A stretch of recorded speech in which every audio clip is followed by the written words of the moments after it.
Oh shit. And this to happen every 4-5 minutes, every 3 minutes. Oh my God. Salman भाई को एक बड़ी घातक सी बीमारी हुई और इस बीमारी का नाम था trigeminal neuroglia. Trigeminal neuroglia actually में होता क्या है कि बच्चों जो ब्रेन होता है हम लोगों का, उस ब्रेन में 12 जोड़ी क्रेनियल नर्व्स होती हैं। इंसान के ब्रेन में 12 जोड़ी क्रेनियल नर्व्स होती हैं जो अलग अलग तरह के सेंसेशन को ब्रेन तक पहुंचाने का काम करती हैं। जैसे कि मान के चलते हैं, अगर हम लोग फर्स्ट वाले की बात करते हैं तो फर्स्ट वाले को हम लोग बोलते हैं ऑल्फैक्टरी नर्व। ऑल्फैक्टरी नर्व क्या करती है? सूंघने का सेंसेशन देती है। इसी तरह से सेकंड वाला जो होता है वो क्या कहलाई जाती है? Optic nerve. और ऑप्टिक नर्व क्या, जैसे हम लोग बोलते हैं ना ऑप्टिकल मतलब चश्मा, देखने वाला है ना, तो देखने का सेंसेशन प्रोवाइड कराती है। इसी तरह से जो पांचवी जोड़ी होती है, और उस पांचवी जोड़ी को हम लोग बोलते हैं ट्राइजेमिनल नर्व। ट्राइजेमिनल नर्व जो होती है वो सेंसेशन देती है फेस को सेंसेशन देती है। इसके अलावा और क्या करती है? ये च्यूइंग सेंसेशन भी प्रोवाइड कराती है। जो चबाते हैं हम लोग, चबाते एकदम से जो दांत के नीचे कंकड़ पड़ गया, एक बहुत जबरदस्त सेंसेशन क्रिएट हुआ, उसको हम लोग बोलते हैं क्या? च्यूइंग सेंसेशन, है ना। और ये च्यूइंग सेंसेशन कौन देता है? Fifth pair of cranial nerve.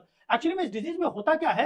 इस डिजीज में क्या होता है कि यही जो क्रेनियल नर्व होती है वो दब जाती है। बोलते हैं ना हम लोग गांव में देसी भाषा में बोलते हैं कि नस दब गई है। एक्चुअली में नस दबना होता क्या है? नस कभी किसी मसल से भी दब सकती है या कभी किसी ब्लड आर्टरी से भी दब जाती है। एक्चुअली में यहाँ पर जो नर्व दबती है वो एक ब्लड आर्टरी से ही दबती है, जिसके कारण क्या होता है? चेहरे पे, जनरली आधे चेहरे पे एक बहुत तेज सा पेन होता है। ऐसा लगता है कोई गाल में या फेस में चाकू चुभा रहा है, स्टैबिंग जैसा पेन होता है। या एक लग रहा है कि आधे गाल पे, आधे चेहरे पे, आधे फेस पे करंट सा लग रहा है, इलेक्ट्रिक शॉक लग रहा है। और इतना जबरदस्त पेन होता है, इतना जबरदस्त पेन होता है यहाँ पर कि वो पर्सन सुसाइड अटेम्प्ट करता है। और इस केसेस में बहुत सारे पेशेंट देखे जाए जिन्होंने सुसाइड किया। एक्चुअली में ये जो पेन होता है वो कुछ 1 सेकंड से लेकर के कुछ 1 मिनट तक, मतलब 1-2 मिनट तक ये पेन रह सकता है, और ये दिन में कई बार हो सकता है। तो अब आप इमेजिन कर सकते हैं कि अगर इस तरह का कोई पेन होगा और जो दिन में कई बार हो, सडन हो। सडन का मतलब क्या होता है कि एकदम से पेन होगा, एकदम से आपने ब्रश किया, एकदम से पेन स्टार्ट हो गया। या जब सीवियर कंडीशन, बहुत ज्यादा सीवियर कंडीशन होती है, तो उस केस में क्या होता है कि हवा के झोंके से भी वो पेन ट्रिगर हो सकता है। तो ट्रिगरिंग पॉइंट ये सब है इसमें,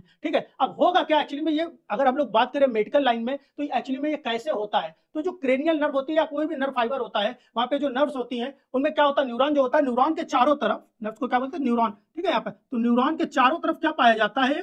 फैट की बनी हुई लेयर पाई जाती है, और इस लेयर को हम लोग बोलते हैं माइलिन। क्या बोल रहे हैं भाई? माइलिन। एक्चुअली में होता क्या है, जब इसके ऊपर कोई आर्टरी आकर के प्रेशर देती है तो ये माइलिन जो होती है ये हट जाती है। यहाँ पर माइलिन हट जाती है, और इस प्रोसेस को बोलते हैं, यहाँ पर क्या हो गया? डीमाइलिनेशन हो गया। यहाँ पे माइलिन हट गई, और माइलिन के हट जाने के कारण क्या होता है? नर्व्स क्या करती है? क्रॉस टॉक करने लगती है। क्रॉस टॉक का मतलब इस तरह से समझ सकते हैं, एक इलेक्ट्रिक वायर ये है, दूसरा इलेक्ट्रिक वायर ये है ना। और उसके इलेक्ट्रिक वायर के चारों तरफ आप देखते हो कि प्लास्टिक लगी हुई है। अगर वो प्लास्टिक हट जाए और करंट प्रवाहित किया जाए, वहां पर करंट को फ्लो किया जाए, तो दोनों का डिस्चार्ज, जो करंट है वो आपस में डिस्चार्ज हो जाएगा। ऐसे यहाँ पर भी क्रॉस टॉक चलने लगती है, और ये क्रॉस टॉक चलने से, ये डीमाइलिनेशन होने से ही सीवियर पेन होता है। और जनरेट हुई सिचुएशन को हम लोग क्या कहते हैं?